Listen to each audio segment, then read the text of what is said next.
Philosophical poem on the Azoth of Philosophers.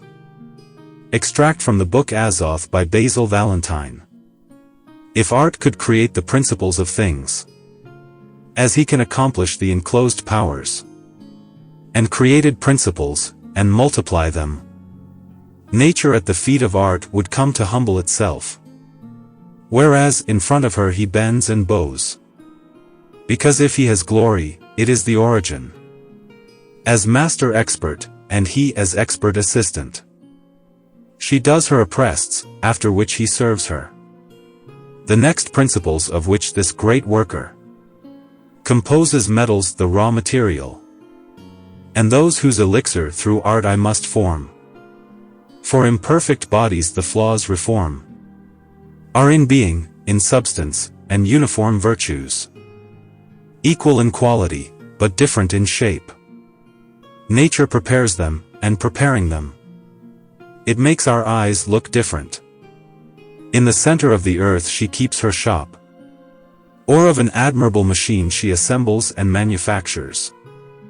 From first principles these next principles, of which she will form with her expert hands a confused mass, or by weight it assembles the four qualities of two sperms together, having mingled the dry water with the stinking spirit.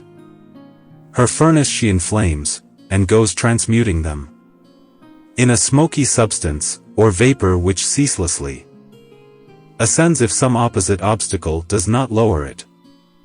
If nothing represses her by dint of stealing, she escapes flees IUE, and will form in the air some instrument of lightning, or the fateful aspect of a wandering comet, and meteoric fire. But finding a rampart that she does not pierce, it is reverberated, and curved downwards, then departing in a hurry, with the narrowest veins, rough rocks, and haughty mountains. She is held there with mighty effort of mineral virtue, uniting with her, of the very firm good of lasting union, by the gentle action of amicable warmth, who day and night persists, in order to convert metal, steam that can no longer be used. Thus nature has for all fabrics this double vapor common to the philosophers, that it makes accomplished, as much as allows, and the time, and the place, where the vapor sets in. For if it encounters an impure womb, the embryo that forms there is stained with its vice. And if the miserly hand of the greedy merchant, from the mother's womb goes the snatching child, before the first years destined to be theirs, it is an abortifacient fruit, which dies before being born. The clairvoyant Hermes with a lynx eye opened the earth to the center, and subtle discovered the deeper secrets where envious nature uses in hiding his industrious hand. He wants her to marry Mercury with Venus, who in the beloved key, intertwined and bare, begot the child where their sexes come together, resembling both, who do not resemble him. Venus feeling fat she explored fate of his dear embryo birth and death. 3 different oracles afflicted her confused, and none of them, however lying, deceives it. The first portends him a submissive son of iron, the other has a promised daughter for him. Then the third announces to him a new brood, who being born daughter, and son, is neither male nor female, and whose frail life in the air must expire. These opposite destinies make Venus sigh, full of impatience, waiting for the day that the triple destiny will hatch from its fruit, his birth according to divine omens. For death make him believe in the words of the 3 soothsayers. He is born male-female, and is neither male nor female. The sword, the wave, and the air stole his soul. Killed, drowned, hanged, in the April of his years. Honored with the beautiful name of his divine parents. The blind in such mystery will have this for fable. Who's to unravel true story? For principles true by nature allied, are these divine lovers bound to the yoke of Hymen. And the double vapor that exhales from these two, taking from each his equal portion, is this hermaphrodite, which are contained the two divine sperms of Mercury and Venus. Art imitating nature accomplishes the whole work by the same practice and the same material.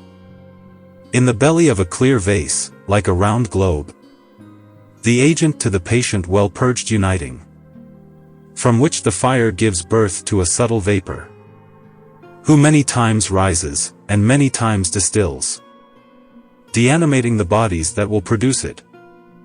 Then with the own soul in them shrinking, it's Azoth, it's the spirit, it's the fugitive soul, which in visible smoke swirling arrives, chew top of our globe, or losing strength and heart, visibly falls back into a pearly liquor, and not quick, common, cold, and damp silver, even though it appears radiant and fluid. Have a mercury extracted from subtilized bodies, by vulgar quicksilver open and untied. Spirit which may be called mercury of Mercury, more subtle, warm and dead, than that of nature. By this spirit visible in glorified heaven, our filthy brass is all purified, that it becomes medicine infinite in power, to exterminate everything, which offends every body. Who has seen this Azoth has seen our elixir. Because of our elixir our Azoth isser. Since elixir is nothing but mercurial water. And let Azoth be called the steam that comes out of it. Elixir is the body in reduced mercury, and the Azoth is the spirit which of the two is produced. Everything is made water by water, but this water that nothing wets, otherwise joins his own remains. Now we can divide this great work into 3 parts, and under 3 different names the secret to disguise. Rebes is the first, when the stone is composed, and which the 2 spouses only do one thing. Elixir the second, when in our coffin floats a sea of silver under veils of mourning. Azoth is the third, while in the void, from the diaphanous globe, a lucid vapor, out of its waves rises, and fertilizing above. Then Riche when the force has gone to default. Spirit that ravishes the soul, and hides it in its bosom. When rotten bodies his tincture he tears. Tincture, oil, soul, sulfur, extracted by our agent. Living water that shines, and rolls as clear as silver, beneath the dazzling, humid and inconstant species. From the purified spirit of this floating sea, as after the earth will have its water resumed, the soul and the spirit will be below the bodies understood.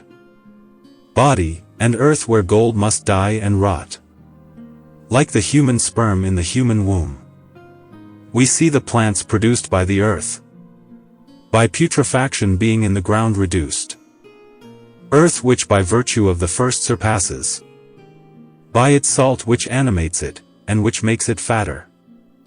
Those who plowing practiced the train, the chaff was taken care of as well as the grain.